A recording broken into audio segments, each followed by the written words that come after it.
Hello and welcome to another episode of the Renewable Energy Movement powered by Kigyo.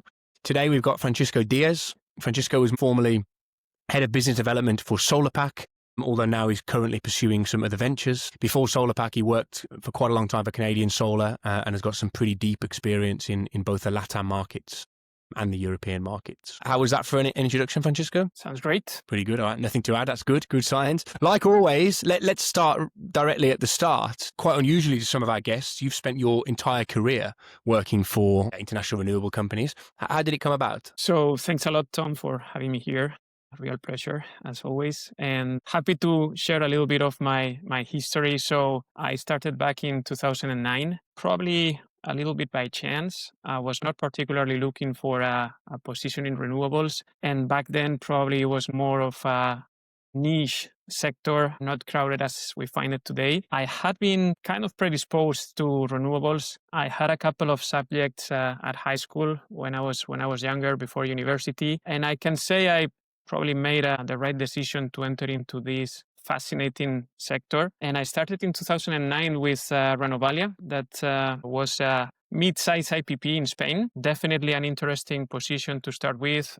I began with the finance team and I transitioned to the business development team quite quickly. And I was amazed by the opportunities in the sector. Back then, we were starting to analyze wind, PV, even solar thermal projects. And it's true, it was a very fulfilling position. And Renovalia was a multinational, but I wanted to truly try a global firm. And this is why I started to look for some new opportunities in the global space. So you'd done a few modules or subjects at high school, but you didn't do anything at university, right? Yes. I studied business administration for 5 years in Spain. But the reality is that I had never had any particular exposure to renewables or any particular predisposition more than those initial subjects when I was probably 12, 14 years old. But I really found an interesting sector to begin and to grow, absolutely. And what was Renovalia's focus back in 2009? Because like you say, the sector was very different to what it is today. Yeah, they definitely had a focus on EPC. Back then, the margins for projects, especially with the feed-in tariffs, the high retribution, the high prices for solar PV projects was super attractive. And they were able to monetize very solid margins, not only on the electricity sales, but on the EPC sales. It's true that it was a diversified multinational with business in Mexico and Romania, in some other parts of LATAM and Europe, but it was kind of centralized in Spain with a huge headquarters in Spain and not so much exposure to other international markets. So it was a very interesting ramp-up period for my training in renewables, but I was looking forward to finding a truly global company back then. Yeah, okay. So then you had a bit of exposure to Renovalia, and then you were actively looking for a large, let's say, multinational player, and that's where you hold up with Canadian Solar. Is that right? That's right. I had the chance to start in the very beginning of the IPP arm of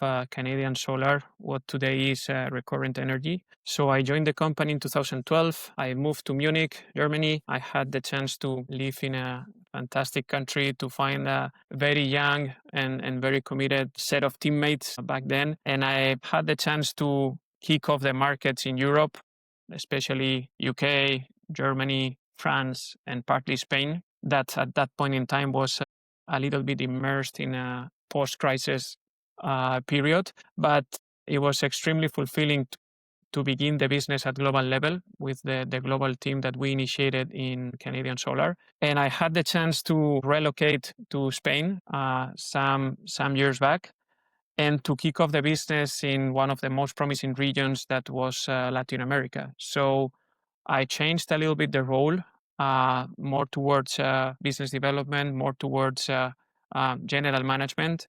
And I had the luxury to begin this business unit from scratch. We hired more than 100 people during this period from 2014 until 2023. We managed to position ourselves as leaders in the renewable space.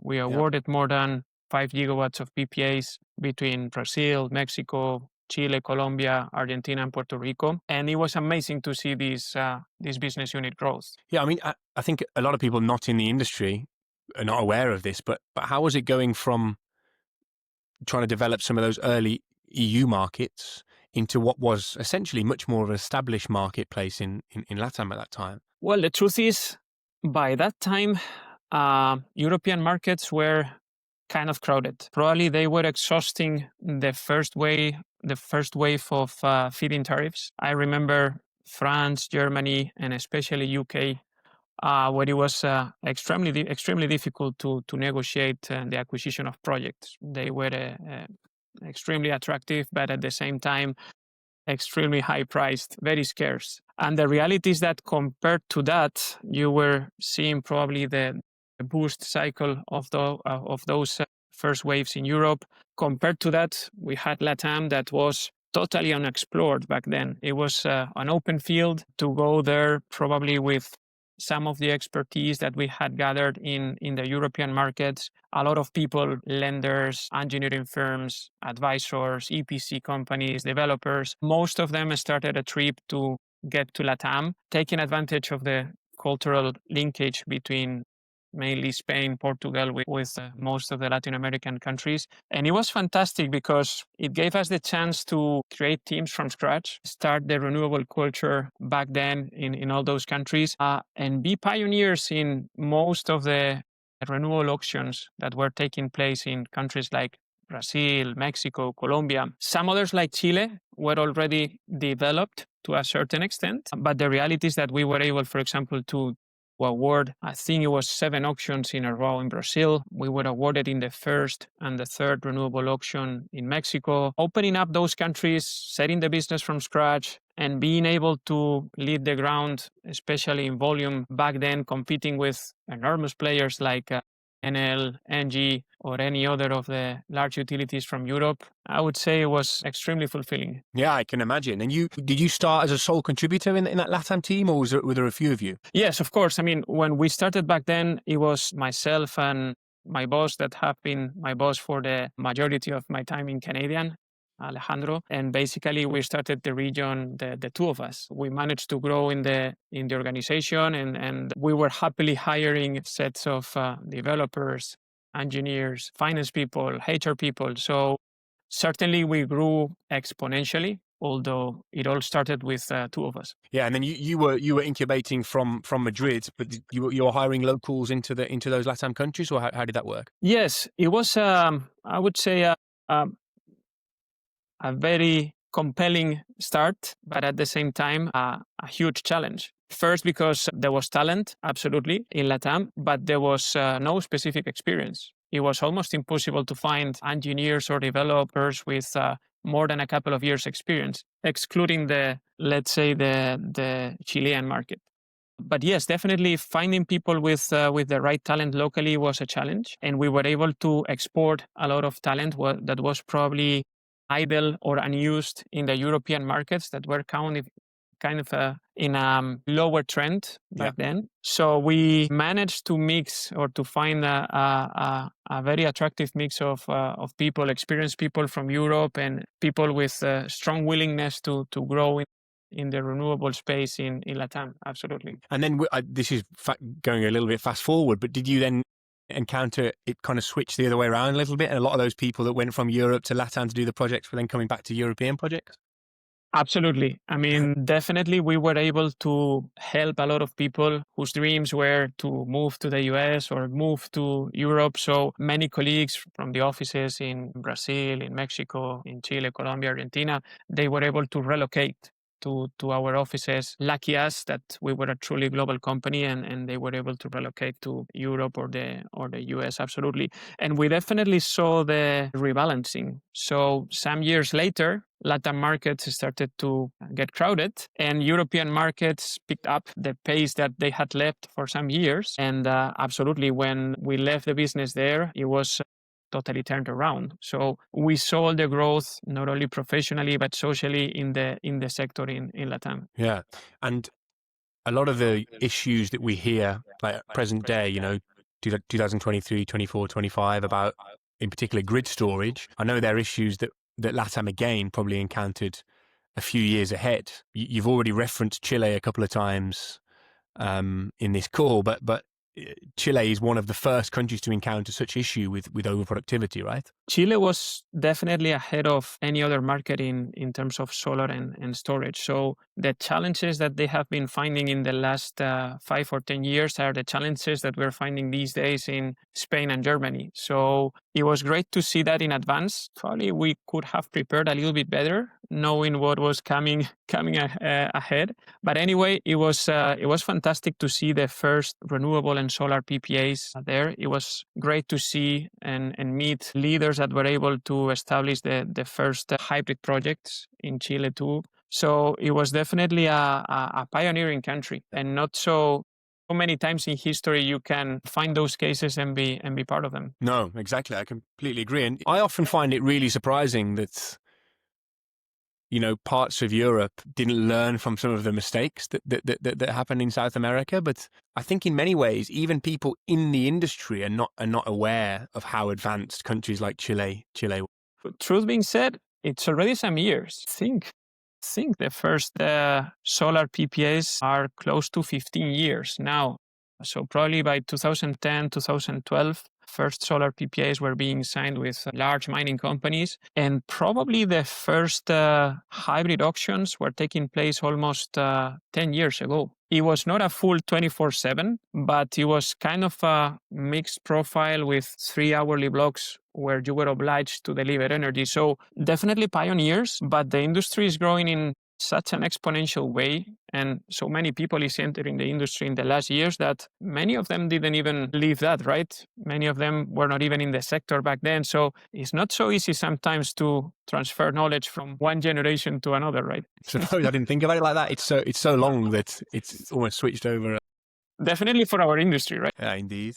And then, so to take it, you went obviously then into a general manager position, like you said, a little bit out of business development with Canadian Solar still. How big is the overall team at this point? So we grew to more than 100 employees across 6 to 7 offices. We had an office in Madrid. We had offices in Sao Paulo, Mexico City, Bogota, Santiago de Chile, Buenos Aires, and Puerto Rico. And the reality is that on top of that, we had some construction personnel. Normally, we were outsourcing EPC and contracting EPC company, but as a basis, we managed to get close to 100 employees in all these 7 locations. Yeah, it's pretty incredible period of growth over 10 years. Yeah. And you mentioned that your manager Alejandro, I think you said it was with you that whole way as well. He transferred to the US. And during some period of time, he was holding double responsibility for the US and Latin America, for the Americas. But definitely we were closely working together during all our period there. Yeah, absolutely. Yeah, okay. And then I suppose that takes you to the end of your period with Canadian Solar. Were you actively looking for a move away at that point, or is it something that just came across? The reality is that I always try to focus my career and try to diversify a little bit my career, not only functionally, but at regional level. And I truly enjoyed close to 10 years working in Latin American countries, working remotely and traveling long distances and frequently is something I always loved. But the reality is that at business level or at professional level, I was always looking forward to diversifying a little bit my experience. So I started to look for opportunities in European and other American countries. And I got the pleasure to find the right spot with SolarPack, as of today, Zelestra, part of EQT Group. And that was offering the chance to do business development in so different countries that I had never been exposed to: India, the US, Germany, Italy, Spain, of course, Portugal. So I think it was the right move to start getting exposure to a little bit different markets. Yeah, and then how did you, because you mentioned before, obviously being Spanish, culturally, Latin America is generally pretty close, although I can appreciate there's probably some nuances within the countries. How did you then find it going to do business in a completely different sector? Well, I would say India is a world apart, absolutely, in terms of doing business culturally. Probably is one of the countries where I have felt the cultural distance, but at the same time, it's a challenge.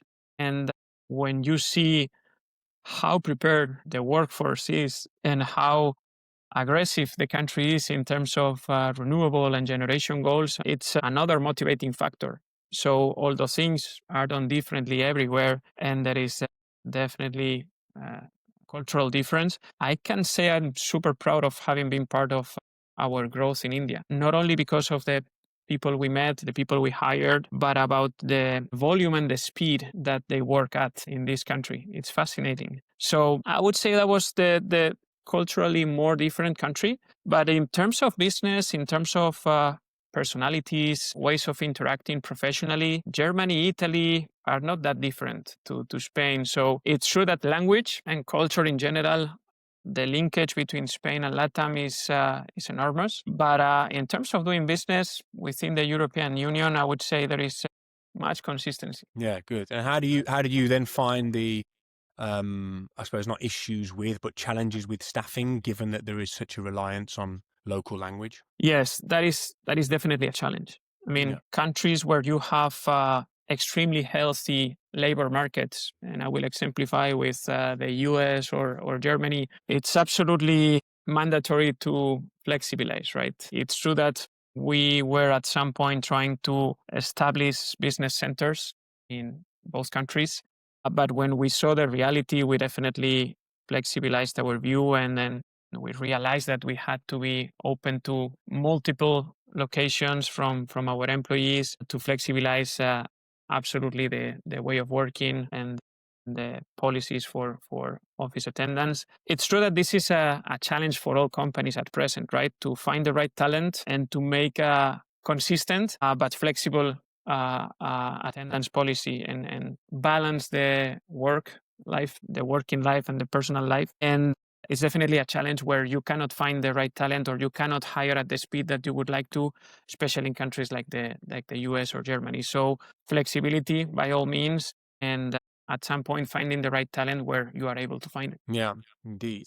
And if you don't mind, if we can just focus a little bit on the stuff in India as well, because I like to keep this podcast really international, both on the guests that are on and the different types of experiences. And I've not had the opportunity yet to discuss what it's like out there. I think in many ways, certain countries in the East is almost a little bit fascinating to us in the West. You know, we hear a lot about them, but we don't actually understand what's going on. So what does the landscape or the future landscape for renewables look like in India in particular? It's amazing. I mean, the volume that they need to grow at, if we see their growth, if we see their industrial and population needs, that's out of the radar or out of the dreams of any European or even American country. The reality is that when you look at staffing, it may be a little bit different when you are an EPC company and you need to hire construction personnel. The reality is that when hiring office people, engineers or financiers or development people or HR people is not so different. I mean, India is all multinationals are strongly present in India, international funds, international IPPs, utilities. So I would say there is already some adaptation, even though there are cultural differences. So probably it's more pronounced when you need to hire truly local people at truly local level to build in remote areas. But for an IPP perspective, I would not say is extremely different. It's true that you need to be cognizant of the cultural differences, and at the same time, it's a hot market, absolutely, because in markets like India, although you may see the population, you may be misguided because in the end, the truly prepared people or the people that had exposure to renewables in international firms is more limited than one might think. And the reality is that although not as pronounced as in Germany and the US, there are challenges to staff yourself. Yeah. And what about like the actual size of projects and where the projects are being housed in terms of the land, connectivity kind of issues? That's I would say incredible in two senses. So first of all, the scale is or may look unmanageable if you see from the perspective of Spain or Italy, where you have more scattered projects and still big projects, but the scale is totally different. I had the luxury to participate and co-lead PV batteries and wind project close to 1 gigawatt in total that was awarded in a firm and dispatchable renewable energy option. This means that during some hours across the day, you needed to provide firm capacity to the system, working almost 24/7 during those periods of time, almost like a thermal plant or a gas plant. So it's not only about volume, but about sophistication. The aggressiveness of the growth and the aggressiveness and the predisposition and promotion of the Indian government is only compared to the speed that they're growing at. So they are very well aware of what they need and the scale and the speed they need to cover their own needs.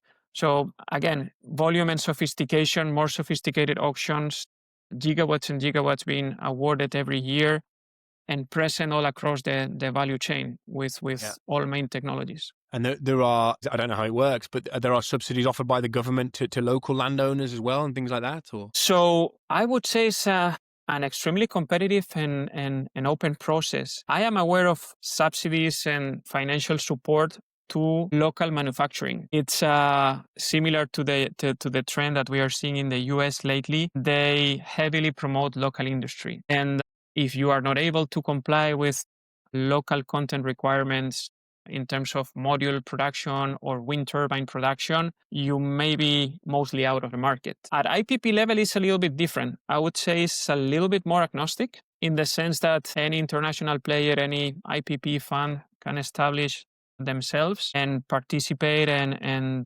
compete in fair terms with any others. It's mostly about price, obviously with certain financial and technical credentials, obviously with placing guarantees. But other than the manufacturing side, I would say is fierce competition, mostly focused on pricing. Fascinating insights, thank you. That role was particularly focused on the East, I think, right? Yes. Yes. And then from there, you went into the head of business development for what I guess was then Zelestra from SolarPack. That was the way. During my first 6 months, I was mostly focused on what we called new markets. Yeah. Back then, it was mainly India and Germany. Yeah. India, because the company had a little bit of a stabilized period with not much growth. And Germany, because it had been totally unexplored. And it was one of the main goals from our shareholders to grow in Germany. We had some other markets like Malaysia or South Africa, but we decided to phase down a little bit the business due to the growth trend that we were expecting in both markets. So we initially focused on India and Germany, truly different markets, as you can imagine. And then I transitioned to a global position where I was involved in all global activities in all our main markets. Yeah, okay. So, I mean, if we're now talking about what it is, 13 or 14 years of your career, you've got so much exposure globally. I think more than anyone I've ever spoken to, actually. Yes, I mean, definitely. I started with Europe with a little bit of a bias towards Spain, then LATAM, most of the large renewable markets in the region, then Europe, Americas and Asia with exposure to India, probably as one of the most different markets and promising markets worldwide. And then you finished up with SolarPack at some point this summer, is that right? Yes, around mid-July, I started to spend some time in some personal initiatives. Yeah. As of today and for the last 3 months, I've been involved in some entrepreneurial activities related to real estate. I've been investing and working on 2 initiatives. One is an urban development and the other is a co-living space that I'm working on with some other partners. Second, I'm advising and investing in a PV plus battery storage project in southwestern Spain. And third, I started to train a little bit more myself on the stock market, on the market exchange, and I'm involved in some trading training programs that I'm using not only for my professional life, but for my personal initiatives too. Yeah, and how are you, because I mean, you've got a career there which must have been full of international travel. Constantly working for kind of international IPPs. How have you found the shift to being at home a little bit more and having your own personal projects? To be honest, something inside me is missing it. It's going to be a little bit of a drama when my kids find that I need to fly again and to travel again. But inside me it was a blessing. I mean, having the chance to work with different people in different cultural atmospheres, having the chance to travel long distances at least once or twice per month, time was flying. I mean, all the training, all the learnings that are behind those trips is fantastic. So I truly miss it. And I can say I'm fully open to new opportunities and challenges in the industry, in multinationals, and especially companies that are in a growth trend, especially developers, IPPs, and companies that are in an expansion mode. I'm totally open for new opportunities. Yeah, and I mean, I suppose we can touch a bit on that. What's important for you? You're obviously got half an eye on your next potential move. What kind of thing are you looking for? Maybe someone listens to this and picks it up. So absolutely, I think I have been mostly effective in growing companies with a high growth pace, ambitious goals on the origination side, and ability to grow in different markets. I can say I have been happily exposed to 3 different continents in terms of originating and executing business. So I would be ideally open to finding the right spot in a growing organization with a certain diversification, ideally Europe, Americas, Asia, countries where we could see I would not say an exponential growth, but an attractive growth trend. Great stuff. And a couple of questions before we wrap up. Again, you've got so much international exposure.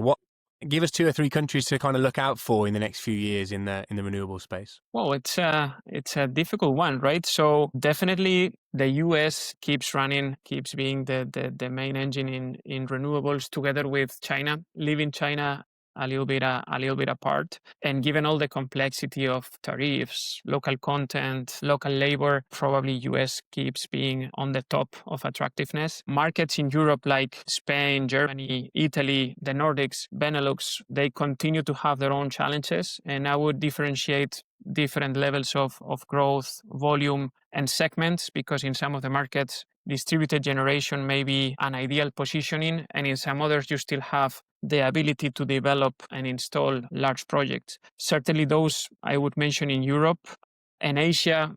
Of course, I may have a professional bias, but the volume and the speed that India works at, that's probably unparalleled. If some international company is willing to establish and grow at double digits, India may be the place. Excellent. Awesome. Thanks so much, Francisco. Really, really enjoyed that. So great to go through your entire career and touch on so many different cultural and country experiences. We'll put all of Francisco's details below so you can access. Like I say, he's currently got half an eye on his next move while pursuing some personal endeavors. Yeah, thanks for coming on. A real pleasure, Tom. Thanks so much.